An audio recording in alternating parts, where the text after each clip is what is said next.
தடாரி ஒருங்கிணைப்பில் எங்கள் கீழத்தஞ்சை மண்ணின் மலர்ந்து வரும் கவிஞர் தோழர் நிலாதரன் அவர்களுடைய புத்தரின் அறிவால் என்கிற கவிதை நூலை இங்கே 4 ஆளுமைகள் அவர்களுக்கே உரிய முறையில் அநேகமாக எல்லா பாட்டையுமே விமர்சன ரீதியாக அணுகி பேசி முடித்து விட்டார்கள். இனி நான் பேசுவதற்கு எதுவும் இல்லை என்பதைத்தான் நான் உரித்தாக்க வேண்டும். ஆனாலும் கூட இந்த காலகட்டம் என்பது கருத்துக்களை எரிக்கிற, எழுத்துக்களை அழிக்கிற ஒரு காலகட்டம். எழுத்து என்பதே எழ வைப்பது. ஒன்று அது எழ வைக்க வேண்டும், இல்லை என்றால் அழ வைக்க வேண்டும். இது இரண்டும் இல்லாமல் ஒரு எழுத்து இருக்க முடியாது. எனவே அந்த வகையிலே தான் இப்போது புதிய கவிஞர்கள் பலர், இங்கே நான் இந்துமதியை பார்க்கிறேன், விக்ரம் எஸ் வைத்தியாவை பார்க்கிறேன், சந்துரு மாயவனை பார்க்கிறேன், இன்னும் பலர், வெயில் உரிமையாளர் வந்திருக்கிறார், இப்படி பலர் இருக்கிறார்கள். இவர்களெல்லாம் இன்றைக்கு பழைய வரலாற்றை புதிய முறையில் சொல்வதற்கு தங்களுடைய நவீன சொல்லாடல்களை பயன்படுத்தி அந்த வரலாற்றை மீட்டுருவாக்கம் செய்து கொண்டிருக்கிறார்கள். ஏனென்றால் இது வரலாற்றை அழிக்கிற காலம். வரலாற்றை அழித்து கொண்டு புதிய வரலாறுகளை, பொய் வரலாறுகளை உருவாக்குகிற காலம்.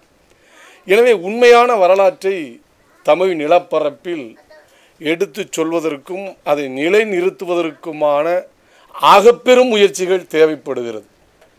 அந்த காலத்தில்தான் இந்த புத்தரின் அறிவால் என்கிற இந்த கவிதை நூல் நமக்கு முன்னால் தவழ்ந்து கொண்டிருக்கிறது. ஏன்னா நீங்கள் பார்க்கலாம், ஆன்மீகம் என்று வந்தால் ஆன்மீகம் அனைத்துக்கும் மேலானது. அது மனித மனங்களை வியாபித்து இருக்கக்கூடிய ஒன்றாக இருக்கிறது. அதற்கு சாதி இல்லை, அதற்கு மொழி இல்லை, அதற்கு இனம் இல்லை என்றெல்லாம் சொல்வார்கள். ஆனால் இப்போது அதுதான் பிரச்சனையாக இருக்கிறது. ஆன்மீகத்தை தவறாக உள்வாங்கி அதற்கான ஒரு அரசியல் வெறி கூச்சலை, அமைதியாக இருக்க வேண்டிய ஆன்மீகம் கடவுளுக்கும் தனி மனிதனுக்கும் இடையிலான உறவாடலை கெடுத்து அதை அரசியலாக்குவதற்கு போர் கூச்சலாக்கி இன்றைக்கு அதையே அரசியலாக வருகிற காலம். எனவே தான் ஆதீனங்களே புத்தி சுவாதீனம் இல்லாமல் பேசி வருகிற காலமாக இன்றைக்கு இருக்கிறது. சம்பவங்கள் உங்களுக்கு தெரியும். ஒரு ஆதீனம் காரில் போகிறார், ஆதீனம் காரில் வேகமாக பயணிக்கிறார். அவ்வளவு எளிமையான வாழ்க்கை அவர், ஏன்னா துறவு வாழ்க்கை அல்லவா, ஏசி காரிலே வேகமாக பயணிக்கிறார். ஒரு விபத்து நடந்து விட்டது. கேட்கிறார்கள், சொல்கிறார், குல்லா போட்டவர்கள் என்னை துரத்தி வந்தார்கள், எனவே நான் வேகமாக வந்து இந்த விபத்து வந்து விட்டது. ஆனால் இது 21ஆம் நூற்றாண்டு, காணொளி கேமராக்கள் அங்கங்கே இருக்கிறது. காவல்துறை மிக தெளிவாக சொல்லிவிட்டது அப்படி ஒரு சம்பவமே இல்லை என்று. அப்படின்னா என்ன, இதற்குள் இருக்கிற ஊடுருவி இருக்கிற அரசியல் என்ன? இதை யார் பேசுவது? இதை யார் பாடுவது? இதை யார் கேள்வி கேட்பது? இதை யார் முறியடிப்பது என்கிற ஒரு மிக முக்கியமான காலகட்டத்தில் தான் இந்த கவிதைகள் இங்கே வந்திருக்கிறது. தோழர் நிலாதரன் அவருடைய இந்த கவிதை புத்தகத்தை நானும் தோழர் பச்சோந்தி அவர்கள் தான் கொடுத்தார். பச்சோந்தியினுடைய அறிமுகம் எனக்கு ஒரு சில மாதங்கள் தான், அங்கே அலுவலகத்துக்கு வந்து போக அந்த நேரத்தில் தான் பழக்கம். அவர் ஆரம்பத்தில் தன்னுடைய பெயரை பச்சோந்தின்னு சொன்ன போதே நான் அதிர்ந்து போனேன். ஏனென்றால் பச்சோந்திகளுக்கு நமக்கான அர்த்தம் என்பது அல்லது அதற்கான பொருள் என்பது வேறு. நான் அவரிடமே கேட்டேன், பச்சோந்தின்னு வச்சிருக்கிறீங்களே கணேசன், ஏன் என்று கேட்டபோது அதற்கான விளக்கங்களை சொன்னார். நமக்கு என்ன சொல்கிறோம், நேரத்துக்கு நேரம் நிறம் மாறக்கூடியதான் பச்சோந்தி என்று சொல்கிறோம். ஆனால் உண்மையிலேயே நிறங்களின் தொகுப்பும் அதில் இருக்கிறது, அந்த ரசாயன சேர்க்கை. அப்போ ஒரு கவிஞன் பார்க்கிற பார்வையிலிருந்து அந்த விஷயங்களை உள்வாங்கி அதை கவி பொருளாக, பாடு பொருளாக மாற்றி நமக்கு தருகிற போது அதில் மிக முக்கியமான கருத்துக்கள் வந்து விழும் என்கிற அந்த அர்த்தத்தை எல்லாம் அவர் சொன்னபோது தான் சரி ஒத்துக்கொள்ளலாம் என்று நான் ஒரு முடிவுக்கு வந்தேன். ஏனென்றால் பச்சோந்திகள் நம்ம தமிழ்நாட்டின் விலங்குகளில் புறந்தள்ளப்பட்ட விலங்குகளில் ஒன்று. ஆனால் அந்த புறந்தள்ளப்பட்ட ஒன்றைத்தான் தனக்கு பெயராக சூட்டியிருக்கிறார். அந்த வகையிலே அந்த துணிச்சலுக்காக பாராட்டலாம். இன்னொன்று தடாரி ஒருங்கிணைப்பு. தடாரின்னா என்ன? சிறுபறை, ஒரு இசைக்கருவி தான். அப்போ அந்த சிறு பறை என்கிற அந்த இசைக்கருவியின் பெயரை தான் இந்த அமைப்புக்கு பெயராக சூட்டி மகிழ்ந்திருக்கிறார்கள். இப்படி பல விஷயங்கள் வருகிறது. இந்த புத்தனின் அறிவாள் என்கிற புத்தகத்தை படிக்கிற போது எங்கள் ஊர் வழக்கு சொற்கள் ஏராளமாக விரவி கிடக்கிறது. நீங்கள் கூட சொன்னீங்க போக்காளினா அதெல்லாம் அர்த்தம். போக்காளினா செத்து போனவங்களை பற்றி சொல்வது. செத்து போயிட்டார். போக்காளினா செத்து போனவரை பற்றி பேசுவது. போக்காளி போயிட்டான் அப்படின்னா இறந்து போய்விட்டார், அவனுக்கு பிறகு அந்த பிள்ளைங்கள்லாம் நாங்கள் வச்சு பார்க்குறோம் என்கிற அந்த விஷயத்தை சொல்கிறது. எனவே போக்காளி என்பது சர்வ சாதாரணமாக எங்கள் ஊரில் பேசுகிற ஒன்று. இன்னொன்று இந்த முருகாயி கிழவி, அது மாதிரி அம்மாசி கிழவி, இப்படி நிறைய கிழவிகள் இருக்கிறார்கள், இன்னமும் இருக்கிறார்கள். எங்கள் ஊரில் கணக்கு படித்ததில்லை, ஆனால் கணக்கு சொல்வார்கள். வாரக்கணக்கு வியாழக்கிழமைக்கும் 8, வியாழனோடு வியாழன் 8. இது பண்டித தமிழ். எங்கள் ஊரில் சாலக்கிழமைக்கு சாலனோட சாலன் 8ம்பாங்க. தமிழ் படுத்தப்பட்டிருக்கிறது. சாலனோட சாலன் 8 என்று அதை சொல்வார்கள். இப்படி பல வழக்கு சொற்கள் உண்டு. அப்படி பல வழக்கு சொற்களை அவர் இந்த புத்தகத்தில் கையாண்டிருக்கிறார், இந்த கவிதைகளிலே கையாண்டிருக்கிறார். அதில் எல்லாவற்றிலும் மேலாக அந்த ஆரம்பத்திலேயே இந்த சமர்ப்பணம் இருக்கிறதல்லவா, அதில் ரொம்ப தெளிவாக சொல்லியிருக்கிறார். அது ரொம்ப பார்க்க வேண்டிய ஒன்று. அம்மா, அப்பா, அரிச்சந்திர நதி மற்றும் சாணிப்பால் செரித்த பைகளும் சாட்டையடி சுமந்த முதுகுகளும். அதிலேயே அவர் யார் என்பதை வெளிப்படுத்திவிட்டார். சமர்ப்பணத்திலேயே எடுத்தவுடன் புத்தகத்தை நீங்கள் தொட்டவுடன் இந்த சமர்ப்பணத்திலேயே அதை சொல்லிவிட்டார். மிக தெளிவாக பல வருது. ஏற்கனவே சொல்லிட்டாங்க, நெய்தலை பற்றி ஒரு பாடல், குறிஞ்சியை பற்றி ஒரு பாடல். அது எங்களுக்கு அந்நியமான ஒன்று தான். ஆனால் நெய்தல் பக்கத்து ஊர் தான். எங்களுக்கு 6 கிலோமீட்டர் தாண்டிட்டிங்கன்னா கடல் இல்லை. அலையாத்தி காடுகள் என்று உலக புகழ் பெற்ற அந்த அலையாத்தி காடு, அலையாத்தி என்கிற பெயரை வைத்ததே காரண பேர் அது. அதை நீங்கள் மேங்க்ரூவ்ஸ் என்று ஆங்கிலத்தில் அழைக்கிறார்கள். முத்துப்பேட்டை பகுதியில் எங்கள் ஊர் பக்கத்தில் அருகாமையில் இருக்கிற அந்த மேங்க்ரூவ்ஸ் காடுகள் என்று சொல்கிறோமே, அலையாத்தி காடுகள், அதற்கு டென்மார்க்கு நிதியுதவி செய்கிறது, ஜப்பான் நிதியுதவி செய்கிறது. ஏனென்றால் இந்த காடுகளால் தான் அங்கே மழை பெய்கிறதாம். இந்த காடுகளால் தான் அங்கு மழை பெய்கிறது. பறவையியல் வல்லுநர் என்று சொல்வார்ல சலீம் அலி, அவர் மாதக்கணக்கில் தலைமறைவாக வாழ்கிற இடம் பறவைகளை ஆராய்ச்சி செய்வதற்காக. லட்சக்கணக்கான பறவைகள். நீங்கள் தான் சேரி என்றும் ஊர் என்றும் பிரிக்கிறீர்கள். பறவைகளுக்கு அது எல்லை அல்லவே. ஆஸ்திரேலிய நாரைகள் எங்கள் பக்கம் வரும், அதுவும் டிசம்பர் ஜனவரியில். இல்லை, இன்னும் சொல்ல போனால் ரஷ்யாவிலிருந்து பறவைகள் வரும். பல கண்டங்களிலிருந்து பறவைகள் வருகிறது, தங்குகிறது, இறை எடுக்கிறது, மீண்டும் செல்கிறது. இதான் பறவை வலசை என்று சொல்வார்கள். வலசை போதல் என்பது இலக்கியங்களே இருக்குது. ஆயிரக்கணக்கான கிலோமீட்டர் நிற்காமல் பறந்து வரக்கூடிய அந்த காடுகளில் தங்கிதான் அவை முட்டையிட்டு குஞ்சு பிரித்து திரும்ப அழைத்து செல்கிற ஒரு அற்புதமான இடம். அந்த எதற்கு சொல்கிறேன்னா, அது ஒரு புதிய சூழல். கடலிலே கூட, நெய்தலில் கூட இது ஒரு புதிய சூழல். அங்கே கிடைக்கிற மீன்கள் மிகவும் சுவை மிகுதி. அங்கே கிடைக்கிற நண்டு தான் சம்பா நண்டு. ஒரு கால் இவ்வளோ பெருசு இருக்கும், விரலை விட்டிங்கன்னா நரிக்கிறோம் 2. சம்பா நண்டு. நம் வயல்வெளி நண்டை விட ரொம்ப அபாயகரமான நண்டு அதுதான். கடல் நண்டுகள்லேயே இல்லாத ஒரு அக்ரஸிவ்னஸ்ன்னு சொல்கிறோம்ல, அது ரொம்ப அதிகம் உள்ள நண்டாக அது இருக்கும். இப்படி பல விஷயங்கள் இருக்கிறது. எனவே நெய்தல் நாங்கள் அறிந்தது தான். ஆனால் குறிஞ்சியை பற்றி அவர் எழுதியிருக்கிறார்.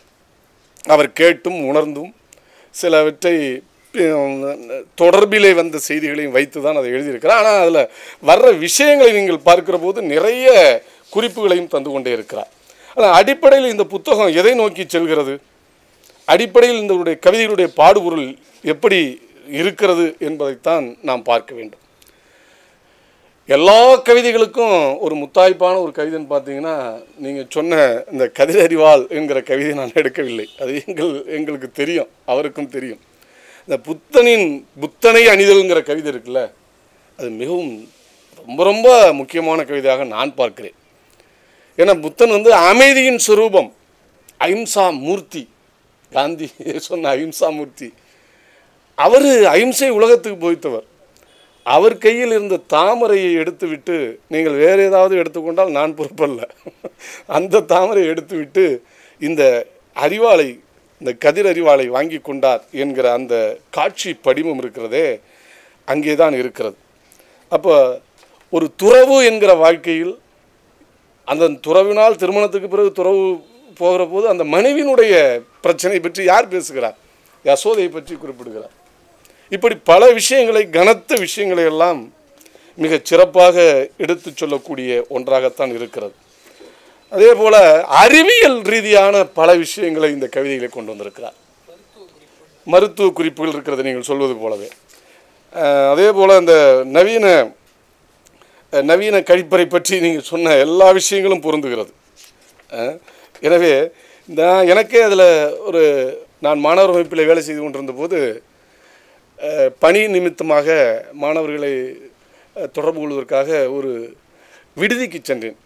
விடுதியில் கழிப்பறை செல்ல போது பார்த்தேன், அதில் தமிழில் உள்ள எல்லா கெட்ட வார்த்தைகளும், பெண் உறுப்புகள் குறித்த கெட்ட வார்த்தைகளும் அதில் எழுதப்பட்டிருந்தது. ரயில்வேலையும் நான் பார்த்துருக்கேன். ரயில் நம்ம கழிப்பறைகளில் ஸ்கூல்ஸில் இருக்கும், எல்லாம் எழுதப்பட்டிருந்தது. என்னடா இது என்றே பார்த்தேன். கடைசியில் ஒருத்தன் எழுதியிருக்கிறான், தமிழில் எவ்வளவோ நல்ல வார்த்தைகள் இருக்க இதை மட்டும் ஏன் எழுத வேண்டும்? எனக்கு ஒரு நம்பிக்கை பொறி என்பது அங்கே தான் கிடைத்தது. எனவே இந்த கழிப்பறை எனக்கு அதை ஞாபகப்படுத்தியது. என்னுடைய மாணவ பருவத்தில் நான் மாணவ இயக்க வேலைகளுக்காக செல்கிற போது கண்ட அதே காட்சியை தான் இங்கே நீங்கள் படித்திருக்கிறீர்கள். அதை தான் இங்கு கொண்டு வந்திருக்கீங்க. இப்படி பல விஷயங்களை இந்த கவிதை பாடுபொருளாக இருக்கிறது. நாம் அன்றாடம் பார்க்கிற, அனுபவிக்கிற அல்லது பேசுகிற எல்லா விஷயங்களையும் அவருக்குரிய முறையில் அதை எடுத்து வைக்கிறார். அதுவும் டெல்டா மாவட்டத்துக்காரர்கள் என்கிற போது விவசாயம் சார்ந்த ஒரு பகுதி மருத நிலம். மருதத்தில் அங்கே நீங்கள் பாசன பகுதினா கரிகால் பெருவளத்தானை சொல்வார்கள். இன்றைக்கு இருக்கிற பாசன முறையில் உலகத்திலேயே ஒரு பழமையான பாசன முறை என்றால் எங்கள் பாசன முறை தான். 2000 ஆண்டு காலமாக ஒரு சமவெளி பிரதேசத்தில் தொடர்ந்து விவசாயம் நடைபெறுகிறது என்றால் உலகத்தில் வேறு எந்த நாட்டிலும் இல்லை. ஆனால் ஒரு 500 ஆண்டுகள் என்று பார்த்தீங்கன்னா மிசிசிப்பியை சொல்லலாம். மிசிசிப்பி அமெரிக்கா ஒரு 500 ஆண்டுகளுக்குள் அதுவும் ஒரு டெல்டா தான். அதை ஒப்பீடு செய்யலாம். அதை ஒப்பிட்டு இருக்கிறார்கள். இன்னும் சொல்லப்போனால் நம்ம வசந்தி தேவி இருக்காங்கல்ல, கல்வியாளர், அவங்களுடைய மகன் அதை தான் ஆய்வு செய்தார். அதற்காக எங்கள் மாவட்டம்லாம் வந்தார். இங்கே எப்படி பண்ணை அடிமை முறை என்ற பெயர் அதற்கு. பண்ணையாறுகளுக்கு கட்டுப்பட்டவர்கள் தான் அங்கே இருக்கிற ஒடுக்கப்பட்டவர்கள். இந்த முறையும் அங்கே கருப்பின மக்கள் மிசிசிப்பியிலே எப்படி வெள்ளையருக்கு அடிமையாக இருந்தார்கள், விவசாயத்திற்கு எப்படி பயன்படுத்தப்பட்டார்கள். ஏன்னா உங்களுக்கு தெரியும், உலக புகழ்பெற்ற அறிஞர்கள் பற்றியெல்லாம் சொல்வார்கள், கிரேக்க அறிஞர்களை பற்றி. அவங்களாம் என்ன சொல்கிறாங்க? Speaking tools. விவசாயத்திற்கு என்ன கருவிகள், உழவு, ஏர், மாடு, இதெல்லாம். இது நான் ஸ்பீக்கிங் டூல்ஸ்னால் அடிமைகள் பேசக்கூடிய கருவிகள் என்று தான் பார்க்கப்பட்டது. அப்போ இந்த விஷயங்கள்லாம் வருகிறது. எனக்கு அதற்கான ஒப்பீடு நிறைய வந்திருக்கிறது. அந்த முறையெல்லாம் வேறு. ஆனால் இதில் பல விஷயங்கள், அந்த புலவு நாரும் ஞாழல் மலர் ஒரு அற்புதமான கவிதை. இன்றும் கருவாடுகள் தூக்கி வருகிற கிராமங்களுக்கு விற்கிற பலரை பார்க்கிறோம். காலையிலேயே நாகப்பட்டினத்திலிருந்தும் நம்ம திருப்பூண்டியிலிருந்தும் பல பெண்கள் மீன் குடைகளோடு எங்கள் ஊருக்கு 60 கிலோமீட்டர் வரை பயணித்து பேருந்துகளில் கொண்டு வந்து அதையெல்லாம் விற்பனை செய்து அன்று மதியமோ மாலையோ முடித்துவிட்டு பல வாடிக்கையாளர்களையும் பெற்றிருக்கிறார்கள். அவர்களெல்லாம் அந்த காலை பேருந்தில் வருகிற போது ஐஸ் கட்டியின் தண்ணி ஓடிக்கொண்டே இருக்கும். அதில் அந்த நறுமணம், என்னை பொறுத்தவரை அது நறுமணம், மற்றவர்களுக்கு அது எப்படி என்று தெரியாது, அந்த நறுமணம் வந்து கொண்டே இருக்கும். கருவாட்டு குழம்பு வைத்தால் பலருக்கு அது ஒத்துக்கொள்ளாது, ஆனால் எங்களுக்கு அது வாசம். ஏனென்றால் அது இன்னும் ஒரு படி அதிக சோற்றை உள்வாங்கக்கூடிய, ரசவாதத்தை செய்யக்கூடியது. அந்த கவிதை அதை எனக்கு ஞாபகப்படுத்தியது. ஆனால் இன்று அங்கு இருக்கிற எல்லோரும் அதை அனுமதிக்கிறார்கள். பேருந்தில் பயணிக்கிற போது பழைய முறையில் யாரும் அசூசையாக அதை பார்க்க முடியாது. ஏனென்றால் அந்த அந்த அந்த கலாச்சாரத்தை இன்றைக்கி மீட்டெடுத்திருக்கிறோம். ஒரு காலத்தில் இருந்தது தான், ஆனால் இன்று அதை மாற்றி இருக்கிறோம். எனவே அந்த மாதிரியான விஷயங்கள்லாம் நிறைய வருது. அதே போல் நீங்கள் சொன்னது இந்த கோட்டை பற்றி சொல்ல வேண்டும் என்றால் உழவுக்கும் போர்க்கலைக்குமான ஒப்பீடுகள் இருக்கிறது. போரும் ஏறும் என்பார்கள், தேரும் போரும் என்பார்கள். இதெல்லாம் அதோடு ஒப்பிடத்தக்க ஒரு விஷயம். ஆரம்ப காலத்தில் நான் நீங்கள் பார்த்தீங்கன்னா என்னென்னு தெரியல, நிலாதரன் கோட்டை கட்டி பார்த்தது உண்டா? பார்த்துருக்கீங்க. இந்த கோட்டை கட்டுதல் என்பது வேற ஒன்றும் இல்லை. நாம் விளைவித்த அந்த நெல்லை உலர்த்தி சுத்தம் செய்து அதை வந்து கிட்டத்தட்ட 24 மரக்கா, 2 களமா, 2 களம் 24 மரக்கால் அளந்து அதை வைக்கோல்லையே வைத்து கோட்டை மாதிரி ரவுண்டாக கட்டுவாங்க. ரவுண்டாக கட்டி புரியெல்லாம் அதற்கு திரித்து அதை கட்டி மிக அழகாக இருக்கும். நீங்கள் என்ன இந்த நவீன உலகத்தில் ஏஐயால் செய்ய முடியாத ஒரு நெல் கூட வீணாகாது. வைக்கோல்லையே அது தாங்கப்பட்டிருக்கும். அப்படி உருண்டையாக கட்டி அதை கோட்டை என்று சொல்வார்கள். ஒரு அரசன் வென்ற பிறகு நாட்டுக்கு கட்டுவது எது, அவன் வாழ்வதற்கு கட்டுவது எது, கோட்டை தானே. அதுபோல் ஒரு விவசாயி வாழ்க்கைக்கான அடுத்த இடம் அப்படின்னா விதை தான். அந்த விதையை பாதுகாப்பதற்காக கோட்டை கட்டான். நாட்டை பாதுகாப்பதற்காக அரசன் கோட்டை கட்டுகிறான். இங்கே விதையை பாதுகாப்பதற்காக கோட்டை கட்டினான். இன்றைக்கி விதை எப்படிப்பட்ட உரிமையாக இருக்கிறது? விதை யாரும் இன்றைக்கி பயன்படுத்துறதில்லை. இன்றைக்கு கார்ப்பரேட் கம்பெனிகளுக்காக அதை விட்டுவிட்டோம். அவர்கள் தான் இன்றைக்கு விதைகளை நமக்கு விற்று கொண்டு இருக்கிறார்கள். எனவே அந்த கோட்டையை பற்றி தான் சொல்கிறாரு. அதில் என்ன ஒரு விஷயம்னா, குருவை, சம்பா, தாளடி அதெல்லாம் ஒரு காலம். இப்போ குருவை வந்தால் பெரிது, தாளடி என்பது அநேகமாக இல்லை, சம்பா இதுக்கு உங்களுக்கு வித்தியாசம் தெரியாதுன்னு நினைக்கிறேன். குருவை என்பது குறுகிய காலப்பயிர். அதை அறுத்த பிறகு அந்த தாள் இருக்கும்ல, அதை அடிச்சுட்டு மறுபடியும் அதில் நடுறது, அதான் தாளடி. சம்பா என்பது நீண்ட காலப்பயிர். அது வருஷத்துக்கு 160 நாள் 180 நாள் வரும். அது ஒரு முறை வீசிட்டிங்கன்னா மழை பெய்ய பெய்ய அது வளர்ந்து கொண்டே இருக்கும். கடைசியாக தை மாதத்தில் தான் அறுவடைக்கு வரும். அதுதான் அது. இதில் என்ன வருதுன்னா, இந்த 7 டிகிரி வடக்கு 84 டிகிரி அட்சரேகைக்கு இடையேயும் 53 மே 180 மேற்கு தீர்க்கரேகைகளுக்கு இடையேயும் அமைந்துள்ள தேசத்துக்காரன் அந்த கோட்டையை என்ன பண்ணான், வைத்து கூடைப்பந்து விளையாடி கொண்டிருக்கிறான். கூடைப்பந்துன்னா தெரியும் உங்களுக்கு, பேஸ்கெட் பாலு. அதை விளையாடி கொண்டிருக்கிறான். இங்கே தான் அதை உடனே நான் செக் பண்ணிட்டு சொன்னேன், அது ஆஸ்திரேலியாங்க. அது இந்த இலக்கணப்படி நீங்கள் பார்த்தால் அது அவர் தெரிந்து தான் எழுதினாரா இல்லையான்றது தெரியவில்லை. ஆனால் அறிவியல் பூர்வமாக இந்த தீர்க்கரேகைகளுக்குள் இருக்கிற ஒரு நாடு ஆஸ்திரேலியா. ஆஸ்திரேலியாவில் விளையாடுவது அந்த பேஸ்கெட் பால் அது சரியாக பொருந்து வருகிறது. எனவே அந்த விஷயங்கள் ரொம்ப அறிவியல் பூர்வமான ஒரு விஷயமாக நான் பார்க்கிறேன், செய்தியாக நான் பார்க்கிறேன். அதே மாதிரி மெல்லுடலிகள் பற்றி எல்லாரும் பேசிட்டாங்க. நான் வேற ஒரு ஆங்கிளில் பேசுகிறேன். இந்த மெல்லுடலிகள் வந்து மனிதர்கள் மட்டுமல்ல, அந்த உழைப்பாளி மக்கள் உண்டதும் இந்த மெல்லுடலிகள் தான். நண்டு, நத்தை மட்டும் இல்லைன்னு வச்சுக்கோங்க, தாது வருஷ பஞ்சத்தோடு பலர் இறந்திருப்பார்கள். அள்ளி கிழங்கு சமைத்து உண்டதுண்டா? இந்த தலைமுறைக்கு பலருக்கு தெரியாது. அள்ளி குளத்தை பார்த்திருப்பீர்கள். ஆனால் அந்த அள்ளிக்கிழங்கு எடுத்து அவிச்சு சாப்பிட்டா அது ஒரு தனி சுவையாக இருக்கும். நான்லாம் சாப்பிட்ருக்கேன் என்னுடைய பாலிய காலத்தில். அதே மாதிரி அந்த குளத்தில் 2வது பனிக்கூடம் என்று சொன்னீர்களே, எங்கள் பக்கத்தில் என்ன, குளத்தில் குளித்தல் அது ரொம்ப மிக முக்கியமானது. குழந்தைகளுடைய விளையாட்டு நில விளையாட்டு போல் நீர் விளையாட்டு. அது காலையில் 11 மணிக்கு இந்த கோடை காலங்களில் போய் விழுந்தால் அநேகமாக 4 மணிக்கு தான் கரையேறுவோம். கண்ணெல்லாம் சிவந்திருக்கும், பாசி படிந்திருக்கும், இந்த பக்கம் அப்படியே வெள்ளை பூக்கும். அதோடு மாடுகளாக மனிதர்களாக அந்த குளத்திலேயே விளையாடுவோம். அந்த நீர் விளையாட்டுன்றெல்லாம் அழிந்து விட்டது. எல்லாரும் இப்போ பாத்ரூம் குளியல் வாசிகளாக மாறிவிட்டோம். எனவே அதெல்லாம் அழிந்து விட்டது. எனவே அப்படிப்பட்ட ஒரு வாழ்க்கை என்பது ஆமாம். எனவே அப்படிப்பட்ட ஒரு வாழ்க்கை என்பது அதோடு இருந்திருக்கிறது. எனவே இந்த மெல்லுடைகள் ஒரு முக்கியமான உணவு. ஏன்னா இந்த மெல்லுடைகளில் வந்து புரதம் 80% இருக்கிறது.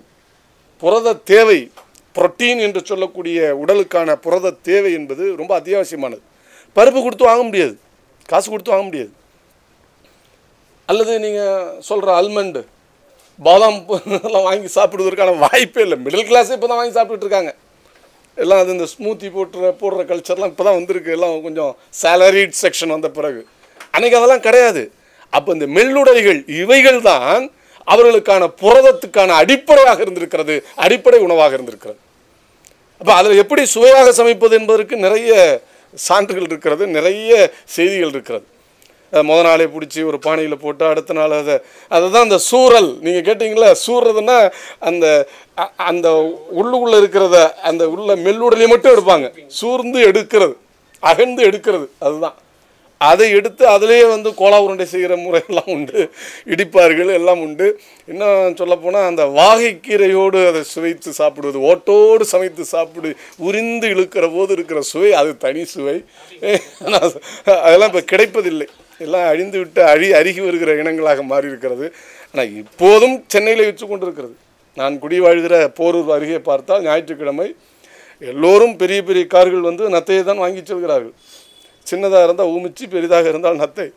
மூலத்திற்கு இதிலே சொல்லியிருக்கிறார், மூலத்துக்கு மிகச்சிறந்த மருந்து என்று அதை சொல்கிறார்கள்.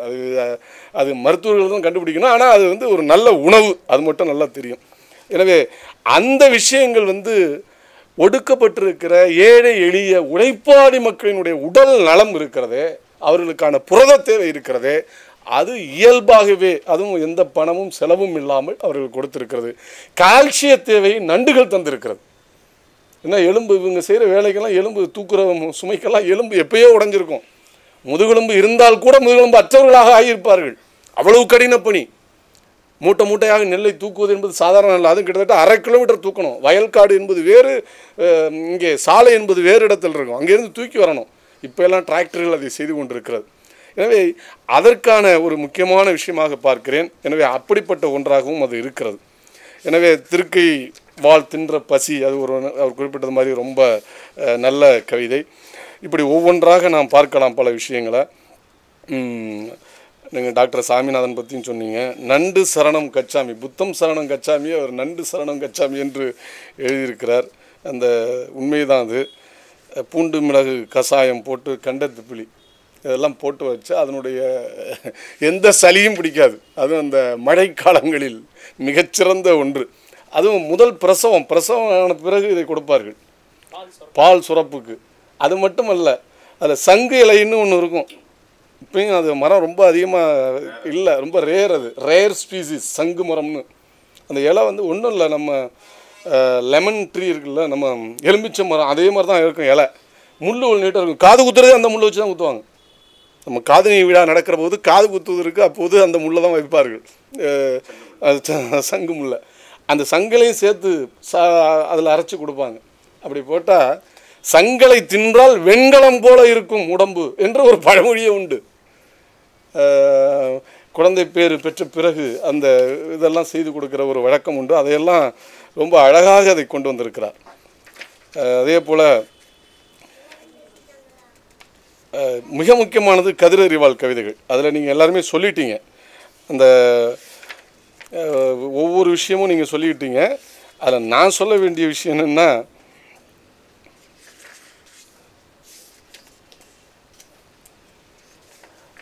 கதிரறிவாளைப் போலவே அப்பாவும் வளைந்து போனார், அவரை நிமிர்த்தும் சுத்தியல் எங்கே என்கிற ஒரு கேள்வியை வைத்திருக்கிறார். ஏன்னா உழைத்து உழைத்து ஒரு வயதுக்கு மேலே கூண் விழுந்து விடுகிறது. அதைத்தான் அவர் வந்து கதிரறிவாளாக அங்கே காட்சி பிம்பமாக கொண்டு வருகிறார்.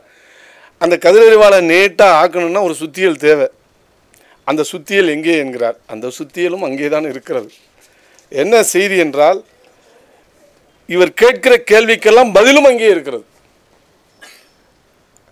அப்போ அந்த கேட்கிற கேள்வியில் பதிலும் இருக்கிறது என்றால் அதை இன்றைய தமிழ் சமூகம் உணர வேண்டும். நீதிக்கான நெடும் போராட்டத்தில் அது ஏதோ கண்ணகி மதுரையை எரித்த ஒரு விஷயத்தோடு மட்டுமே நீதி வந்துவிடவில்லை. அரசர்களுக்கும் வணிகர்களுக்குமான ஒரு போராட்டம். சாதாரண பெண் போய் தேரா மன்னா என்று சொல்லிவிட்டு உயிரோடு வந்திருக்க முடியுமா? கண்ணகி வணிக குலத்தை சார்ந்தவர் என்பதால் சொல்ல முடிந்தது, வந்தார். தமிழ் மரபிலே பெண்கள் கவிஞராக இருப்பதே ரொம்ப விஷயம். இன்னைக்கு கூட பலர் பேசுகிறார்கள் 56 தமிழ் சங்க இலக்கிய பெண்பாற் புலவர். உண்மை. ஏன் ஔவையாரெல்லாம் வயசானவங்களாக காட்டணும்? எந்த ஔவையாரும் இளம் வயது ஔவைகளை நாம் காட்சியாகவே பார்க்கவில்லையே அந்த கவிதைகளிலோ இதிலேயோ. ஏன்னா ஔவை என்பது ஒரு பட்டம்.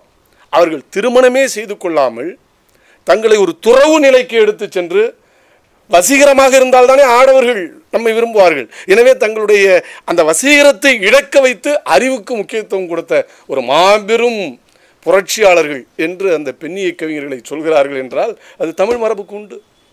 முதலில் ஒரு ஒடுக்கப்பட்ட கவிதை, ஒடுக்கப்பட்டவருக்கான உரிமை கவிதை என்று பார்த்தால் யார்? காக்கைப்பாடினியார் தான்.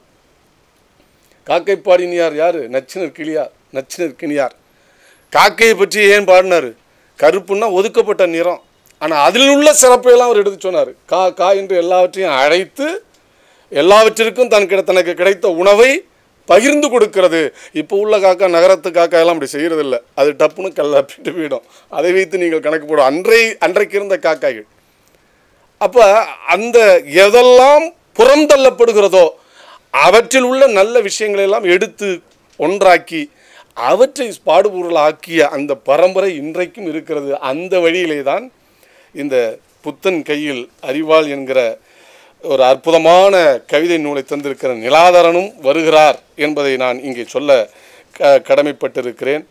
எங்கள் பகுதியில் பொது உடைமை இயக்கம் எப்படி வந்தது, எப்படி இந்த விவசாய கூலிகளாக அடிமைகளாக இருந்த ஒடுக்கப்பட்ட தாழ்த்தப்பட்ட மக்களை, பண்ணையடிமைகளாக இருந்தவர்களை அந்த பகுதியில் படிப்பாளி ஆக்கியது, மாவீரர்களாக்கியது, இன்றைக்கு தமிழ்நாட்டில் எல்லா பதவிகளிலும் அலங்கரிக்கக்கூடியவர்களாக ஆற்றல் மிக்கவர்களாக எப்படி அவர்கள் மாறினார்கள். இன்றைக்கு பொது சமூகம் அனைத்தும் இணைந்து வாழக்கூடிய ஒரு இடமாக இந்த இடம் எப்படி மாறியது. அங்கொன்றும் இங்கொன்றும் சில விஷயங்கள் வரும். ஆனால் பொதுவுடைமை இயக்கம் அங்கே முகிழ்ந்த போதுதான், தென்பறையிலே முதலில் விவசாய சங்கமாக அங்கே உருவாக்கப்பட்ட பிறகுதான் இந்த பண்ணையடிமை முறைக்கு எதிரான ஒரு பெரும் போராட்டத்தை கம்யூனிஸ்டுகள் நடத்தினார்கள். காலம் சென்ற சீனிவாச ராவ், பிஎஸ்ஆர் என்று நாங்கள் அழைக்கிற சீனிவாச ராவ், இன்றைக்கும் காவிரி தீரம் கர்நாடகாவை எதிர்த்து போரிடும். ஆனால் அந்த கர்நாடகாவில் குடகு மலையில் பிறந்து அங்கிருந்து வந்து தமிழ்நாட்டிலே ஒடுக்கப்பட்ட மக்கள் வாழ்கிற அதே டெல்டா பகுதியிலே நின்று அவர்களுடைய உரிமைக்காக உன்னை அடித்தால் திருப்பி அடி என்று இன்றல்ல, ஏறத்தாழ் 75 ஆண்டுகளுக்கு முன்பே அவர்களுக்கான அரசியலை முன்வைத்த இயக்கம். அதன் காரணமாக ஏன் ராஜாஜியே சொன்னார், அங்கே இருந்த நிலச்சுவார்ந்தார்கள் இந்த இருஞ்சியூர் நாயுடுவரிலையும் போய் காங்கிரஸ்காரர்கள் தானே ராஜாஜியை சந்தித்தார்கள். ராஜாஜியை சந்தித்து இப்படியெல்லாம் இயக்கம் கட்டுகிறார்கள், விவசாயிகள் சங்கம் வந்து எங்களை தூங்க வைக்க மறுக்கிறது, அவர்கள் வந்த பிறகு ஊரில் பிரச்சனை தான், வேலைக்கு வர மாட்டேங்கிறான் என்றெல்லாம் வைத்தார்கள். ராஜாஜி சொன்னாராம், ஐயா இது வந்து ஒரு காட்டாற்று வெள்ளம் மாதிரி வந்திருக்கு, நீங்கள் நாணலை போல அதை வளைந்து கொடுத்து அனுமதியுங்கள், மரத்தை போல் எதிர்த்து நின்றால் வேரோடு பிடுங்கி செல்லப்படுவீர்கள் என்று மூதறிஞர் ராஜாஜியே காங்கிரஸ் கட்சிக்காரர்களுக்கு அறிவுரை சொன்ன ஒரு காலம் அது. எனவே அப்படிப்பட்ட ஒரு ரசாவாதத்தை, அரசியல் மாற்றத்தை, சமூக விடியலை எடுத்து தந்த பிறகுதான் இன்றைக்கு ஒரு வாழ்க்கை முறை மாறி இருக்கிறது. அதிலே தான் நீங்கள் குறிப்பிட்ட சிவராமன் வருகிறார். 23 வயது, மீசை கூட சரியாக அரும்பாத இளம் பருவம், பகத்சிங்கை போல. ஜாம்புவான் உடை என்கிற, இன்னும் சொல்ல போனால் இடைச்சாதி சமூகத்தை சார்ந்தவர்கள், ஒடுக்கப்பட்ட மக்களுக்காக நின்ற வரலாறு. மலையா கணபதியார் அவரும் ஒரு இடைச்சாதி தான். அதே போல வாட்டாக்குடி இரணியன் அவரும் அப்படித்தான். எல்லோரும் ஏன் உயிரை விட்டார்கள், எதற்காக உயிரை விட்டார்கள்? மானுட தர்மத்திற்காக உயிரை விட்டார்கள். ஒடுக்குமுறைக்கு எதிரான உறுதியான நிலைப்பாட்டால் நீங்கள் சொல்கிற அந்த அற கோட்பாட்டின் அடிப்படையில் நீதிக்காக நின்றார்கள். ஒரு நீதிமன்றம் சொல்லியிருக்கலாம், தீ வைத்தது அவர்கள் இல்லை. ஒரு சேரியிலே போய் அந்த கிராம பகுதியில், குடிசை பகுதியில் ஏன் ஒரு நிலச்சுவார்ந்தார் போகணும்னு நீதிமன்றம் சொல்லலாம். நீதிமன்றங்கள் மறுத்த நீதியை யார் நிலைநிறுத்தினார்கள், அதற்கு பதிலடியை யார் கொடுத்தார்கள் என்பதையும் நீங்கள் எண்ணி பார்க்க வேண்டும். எனவே இவையெல்லாம் இன்றைக்கு செய்திகளாக இருக்கிறது என்று பார்க்கிற போது சிவராமன் தான் தமிழ்நாட்டிலே முதல் என்கவுண்டர். நீங்கள் மனித உரிமை ஆணையத்தில் போய் பார்த்தீங்கன்னா தெரியும், தமிழ்நாட்டிலே முதல் நேரடி காவல்துறை நேரடி கொலை நடத்தப்பட்டது யாருன்னா சிவராமன் தான். நான் நேற்று ஒரு பொதுக்கூட்டத்துக்கு போய் இந்த ஆலத்தூர்னு பட்டுக்கோட்டைக்கு அருகே மதுக்கூர் ஒன்றியத்தில், அந்த ஊரில் தான் காட்டி கொடுக்கப்பட்டார். அங்கே ஒரு பக்கத்தில் ஒரு ஊர் இருக்குது, 4 ஆமாம் நாட்டுச்சாலை, அந்த நாட்டுச்சாலை முக்கத்தில் ஒரு டீ கடையில் தான் ஒருத்தரால் காட்டி கொடுக்கப்பட்டார். அவர் ஆக்சுவலாக இந்த கோடை காலம்தான், எப்படின்னா எள்ளு வெட்டியிருப்பாங்க, எள்ளு வந்து அறுப்பாங்க, எள்ளு வந்து ரொம்ப ஸ்டிஃபாக இருக்கும். அதில் நடந்ததில் காலில் அவருக்கு குத்திடுச்சு. எனவே அவர் வந்து நடந்து ஓட முடியல. ஆனால் துரத்தி கொண்டு காவல்துறை போன போது, முதுகில் சுற்றி விடாதே, இதோ நிற்கிறேன் உனக்கு முன்னால்னு நெஞ்சை விரித்து காட்டி மாவீரனானவன் அந்த சிவராமன். மலையா கணபதி பற்றி உங்களுக்கு தெரியும். அங்கிருந்து பல தோழர்களை, வீரசேனன் என்கிற தோழர் அங்கேயே படுகொலை செய்யப்படுகிறார், தூக்கு மேடையில் போகிறார். இன்றைக்கு எங்கள் பக்கத்தில் பல பேர் வீரசேனன் பேர் வைப்பதற்கு காரணம் அது. மலையா கம்யூனிஸ்ட் கட்சியில் இருந்தவர், மலையா கணபதியால் தயாரிக்கப்பட்டவர் தான் வாட்டாக்குடி இரணியன், அங்கிருந்து வந்தவர் தான். வந்து இங்கே இந்த ஆதிக்கத்துக்கு எதிராக, சொந்த மக்களினுடைய ஆதிக்கத்துக்கு எதிராக ஒடுக்கப்பட்ட மக்களுக்காக நின்று உயிரையே பணயம் வைத்து போராடினார்கள். அப்படிப்பட்ட ஒரு விஷயத்தையும் அந்த பகுதியில் நாம் கண்டிருக்கிறோம். அதோடு தான் இணைந்து களப்பால் குப்பு போன்ற போராளிகள் வந்தார்கள். களப்பால் குப்பு அப்படின்னா அந்த ஒடுக்கப்பட்ட களப்பால்னால களப்பிரர்களோடு இணைந்த ஒரு பெயராக இருக்குமோ என்று நான் நினைக்கிறேன். 7 களப்பால்கள் இருக்குது. அந்த களப்பாலில் இருக்கக்கூடியவர் தான். அந்த களப்பால் பகுதியில் ஒரு பெரிய குடும்பம். அந்த குடும்பத்தில் இந்த பண்ணை ஆதிக்கத்தை எதிர்த்து பிஎஸ்ஆரோடு அணி சேர்ந்து விவசாய சங்க தலைவரான பிறகு அந்த பண்ணையார்கள்லாம் கூடி இவர் ஒரு பொய் வழக்கில் மாட்டி வைக்கிறாங்க. திருச்சி சிறையில் இருக்கிறாரு.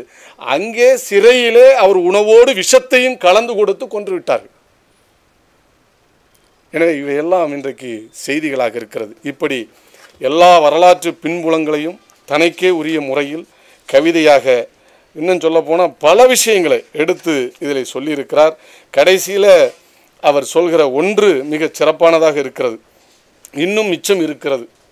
எங்கள் நிலத்தில் இன்னும் கொஞ்சம் மழை பெய்கிறது. எங்கள் நிலத்தில் இன்னும் கொஞ்சம் பயிர் வைக்கிறோம். எங்கள் நிலத்தில் இன்னும் கொஞ்சம் விளைகிறது. எங்கள் வேர்களில் இன்னும் கொஞ்சம் மண் ஒட்டி இருக்கிறது என்று அவர் முடித்திருக்கிறார். நிச்சயமாக அந்த மண் உதிராது, உலராது, அது எப்போதும் ஒட்டி இருக்கும். இது மாதிரி நிறைய கவிதைகளில் நீங்கள் தர வேண்டும். ஏனென்றால் கவிஞர்கள் அறம் பாடினால் அதற்காக தலைதெறிக்க ஓடி பயப்பட்டவர்கள் நம்முடைய அரசர்கள். எனவே தான் அறம்பாடி அழிந்த அரசுகள் நிறைய இருக்கிறது. அப்படி ஒரு மரபு தமிழிலே உண்டு. எனவே அந்த தமிழின் அந்த மரபை எடுத்து அடித்தட்டு மக்களுக்காக, உழைப்பாளி மக்களுக்காக, ஒடுக்கப்பட்ட மக்களுக்காக நீங்கள் கவிதைகளை இன்னும் புதிய புதிய முறைகளில் கொண்டு வருகிற போது ஒரு கருத்து பரவலை இது தரும். கவிஞன் தான் தத்துவ ஞானி ஆகிறான். எல்லா தத்துவ ஞானிகளுடைய வரலாற்றையும் பாருங்கள். ஆரம்பத்தில் அவன் கவிஞனாகத்தான் பிறக்கிறான். கவிஞன் என்றால் ஒரு தனித்துவம். ஒரு பொருளை நீ பார்க்கிற போது அது ஈ என்று உனக்கு தெரியும். ஆனால் அந்த ஈயை ஒரு கவிஞன் பார்க்கிற போது வேறு பல காட்சி பிம்பங்கள் விரியும். எனவேதான் அதற்குள் தன்னுடைய கருத்தை அவனால் சொல்ல முடிகிறது. அப்படிப்பட்ட கவிஞர்கள் தான் தத்துவ ஞானியாக வந்திருக்கிறார்கள். மார்க்ஸ் அடிப்படையில் ஒரு கவிஞன். எத்தனை பேருக்கு தெரியும்? கவிதையாகத்தான் தன்னுடைய வாழ்க்கையை ஆரம்பித்தார். முரண் கவிதை எழுதுவதில் மிக வல்லவர். அவர் எழுதிய மேனிஃபெஸ்டோ ஆஃப் கம்யூனிஸ்ட் பார்ட்டி கடைசியிலே முடியும். The workers of the world, nothing to lose but their chains. உலக தொழிலாளி வர்க்கம் இழப்பதற்கு ஒன்றும் இல்லை, ஆனால் அடைய இருப்பதோ ஆனந்த உலகம். அதைத்தான் சொல்வார். எனவே எல்லாவற்றிலுமே கவித்துவம் இருக்கிறது என்று சொன்னால் அவர்கள்தான் தத்துவ ஞானிகளாக, சிந்தனையில் சிறந்தவர்களாக இருக்கிறார்கள். அப்படிப்பட்ட பரப்புக்கு நீங்களும் வர வேண்டும். இன்னும் தமிழ்கூறும் நல்லுலகத்திற்கு நிறைய படைப்புகளை தர வேண்டும். தமிழனை தலைநிமிர வைக்க வேண்டும். ஒடுக்குமுறை இல்லாத ஒரு சமத்துவ பூங்காவாக தமிழ்நாடு மீண்டும் ஒளிர்வதற்கு நீங்களெல்லாம் உதவ வேண்டும் என்று சொல்லி நல்ல வாய்ப்பு நல்கிய உங்கள் அத்தனை பேருக்கு நன்றி பாராட்டி விடைபெறுகிறேன்.